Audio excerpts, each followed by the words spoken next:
hello चेलका मेनामा hello ओकाम लैदा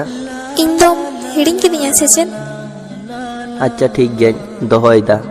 जाय होर बन्नेल ठीक कदिया उनी साव रोड कते लाभ बचुआ छतम किशोर गे लाभम नेलदा से चेद हैं मी होरे सेड़ा टू कदिया आदो आम दो ओकाम लैते नितो तो आमा लाइफ रे कोनो nyutum के बानुग तिया बांग से अच्छा ठीक गया जहायन गी तो हठात अनब्लॉक किदिन दो इन्या इच्छा होई कना ओनाते सेदिन हो तो आमा इच्छा